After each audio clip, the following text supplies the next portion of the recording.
Going to the flourishes in this page, for example. So let's, I generally try and stay away from the flourishes on the top. A lot of people ask about how to add those.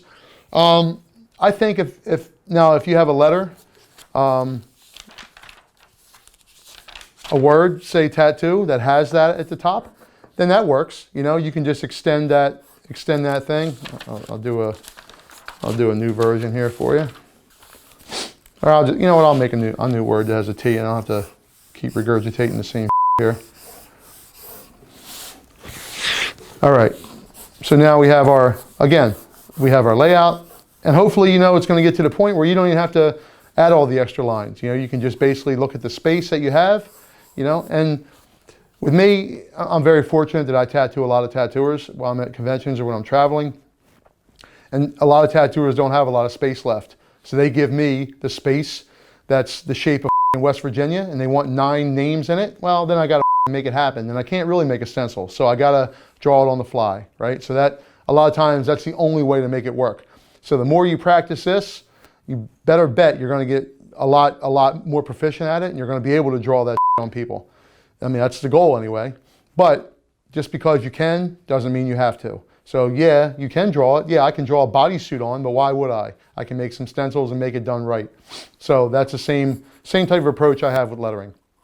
But sometimes that's just the only way that you do it, is to draw it on. So let's say we have, excuse me, we have this thing, and I'll think of a word that has some lowercase letters and some uppercase. Let's do, how about this? And I'll keep it pretty sketchy at first, and then we can go back in and I like to use pencils that are slightly worn down. I think it works a little better for me if you just add like a little bit of pressure, and you get that, you can get a rough idea on how it's going to look. So immediately, for whatever reason, my head and my vision just went straight to that little bit because it was bothering me, and the same as this. This looks like it's a little, so I gotta get back in there and straighten that up before I won't forget, but while it's fresh on my mind, I'll go in there and I'll tighten everything up. And again, I'm not doing this, just I guess it's because I practiced so many damn times, but looking at everything, I want I want all these things to be very similar. Now, if you get to the point where you have the same letter in the word, a couple different versions, like I have 2 Y's, right? If I like it that much, then, if I like this one more than this one, or vice versa, well then, because I can go in there with this, for my final drawing, and all I gotta do is copy that and move it over. So if I like it that much, I'll just keep that one and not focus as much on that one as the other one, and just keep the one I like, and I can go back in there with that, which I'll show you in a second. So let's just say, for argument's sake, I like this one a lot better. Now, again, think of the whole entire piece, and you can go out of the bounds and out of the blocks a little bit. That's fine. It's just, this whole square doesn't exist. It's just me thinking it's going to be this size for sake of argument for the tattoo. So, now you have this is way too wide, this is way too wide, but again, it's just all your first sketch, and you can fix that, so there you go.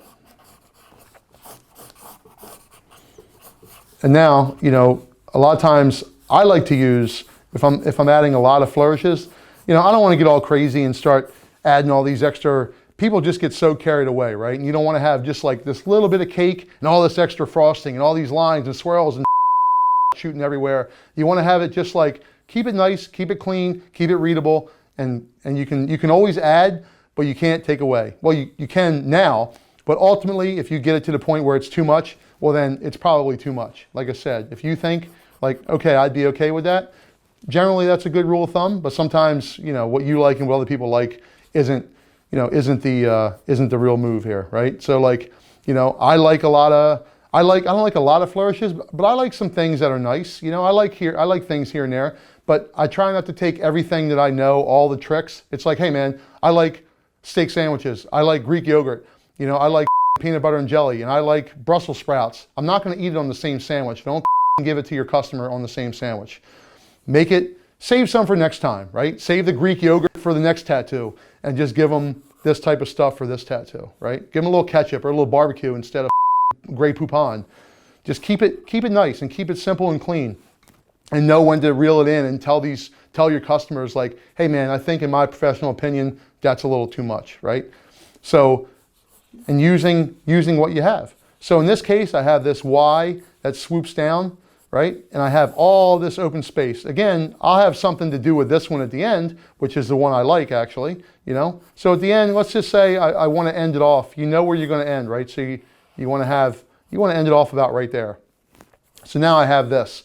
So as my rough sketch, although I'm going to use this one, this is pretty similar. It's similar enough to where I don't have to not give it any attention right now. I can mess with it a little bit just to give myself a rough idea of where it's going to go, you know. And with this, you know, I'll make a couple extra flourishes to fill in some of the open space. And this Y is way too deep, but that was me just doing my initial sketch. So I'll reel this dude back in and maybe stop it right there. But you don't want to really cookie cutter this thing and make it the exact same, right? So maybe it stops here. You know, you have this. We didn't even get to the first letter yet, which is this capital L over here. You know, so you know you thicken up this, and keep it moving just for rough, as for the rough sketch sake. So I do like to make like I said, the end of the word a little fancier, and you know, so you have your L here. So as we start addressing this first one, you know, we can make this dude, you know, way heavier, you know, make it a little fancier, and we can stop it right here. And then you have all this extra space, you know, or we can add a couple more because you have still have that dead space. Now, when I'm doing my flourishes, I was just starting to do that and reminded myself about, I don't know, kind of a certain direction. What I like to do is when I go a certain direction, I like to keep it going in that way, and then at the end you can kind of misdirect the eye a little bit. So as I'm looking at this, you know, just for argument's sake of this word, so as I'm looking at this, you know, your eye obviously we read this way, right? So once I get to the end, okay, loyalty, all right, so Loyalty, and you get to the end, and your mind's thinking, okay, now what? Well, now you start analyzing the whole thing, and you start to see the flourishes that kind of come out of here, and they start going back this way, and they start going back this way, and then your eye catches these little things and this little thing, and you know, part of that L that it might have missed the first time, and then you look at it again because now, you know, your eye sees this and sees it's going this way, so now your brain starts taking you back this way, and now you see the whole word all over again. And now when you really look at it for the second time, then you catch little things. You know, you see the top of that T, you know, and it crosses in between the L, and you know, things like that. And then you can add just a bit of extra on that T, you know, and that's how you can sort of get things moving. And again, you know, this thing is kind of going, this top part of this L even though you start it from here and bring it back around, it still can go either way. So I like to add that extra piece on that side if I feel like that's what's necessary, you know. And then you can do, you know, I don't know, you can do a nice fancier L version, little things like that, little whatever around the L. But again, that's all secondary to getting the first initial drawing done. You know, and there's different versions of like a letter L, for example. You know, do you do just your basic letter L, and you stop it like that, and then you have this into the T. There's that. You know, or you connect it down here to the A. So there's a couple different versions, but which would be, I'll show you right now, actually, as it turns out. All right, so grab something here. I'll do it with a pencil so I can adjust it accordingly. And that's not very visible. Let's do it this way.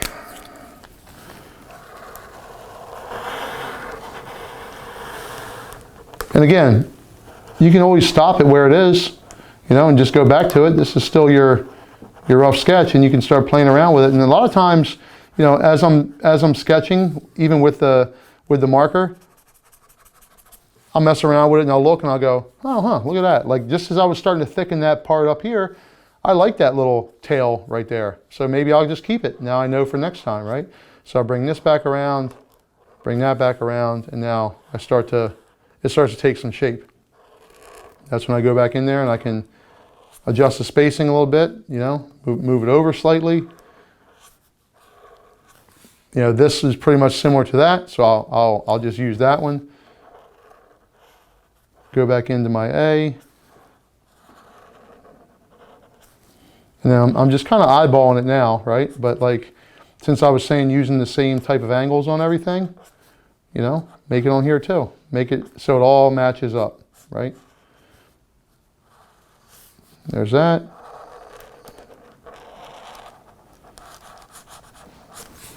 You know, adjust that. Adjust that a little bit. And now is your last letter. Now you can go in there and you can start adding all your extra stuff, right? And now because still a little rough, you can go back in there, and because you like that Y, you know, now you go back in there and you can add that, and there it is, a second version. And again, I'll still get back in here, and I'll even start now, I'll start using this as my sketch, right? So now I got a pretty good baseline for that. And now I can go in there and start refining this, because it's just a cleaner version of that first one, right? So I can get in there, I can start cleaning this up, start thinking where I want to add some flourishes. Okay, that needs a little bit of love, you know, that T crossing through that Y, you know, I can add maybe a little bit more here. And if I see it and I don't like it, well then I won't add it. It's really that simple, you know. This needs a little bit more help here, you know, so I'll add that. And just kind of start thickening everything up on the, again, on the vertical stroke, and making sure everything is uniform and reads correctly, all right? And then, you know, like I was saying before, maybe I don't want this thing all the way up here. Maybe I want to stop it right here. Well, then that's when you fold that over, and then you just do a little piece of this and see how it does look when you move it over. And you can look at that and go, ah, you know what? As it turns out, I don't like that thing at all. Okay, cool. And you start another one. And there it is, you know, and you can start building and building and building and adding until you're happy with it.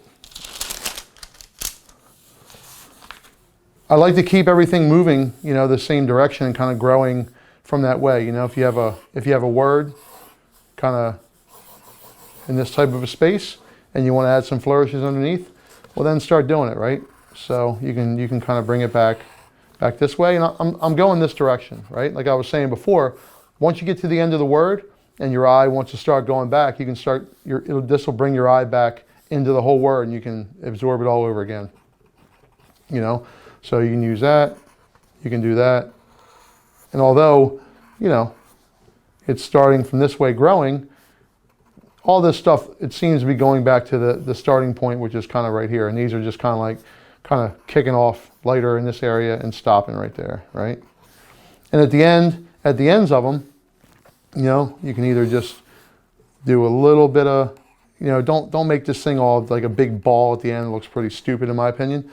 You know, just keep it kind of a little, you know, a little serifed maybe, you know, or a little teardrop effect kind of like that. Or you can use different things that, you know, our old calligraphers kind of handbook style, right? Which are like these dudes like this. You know, you can add that thing on there, or you can even do things like this here.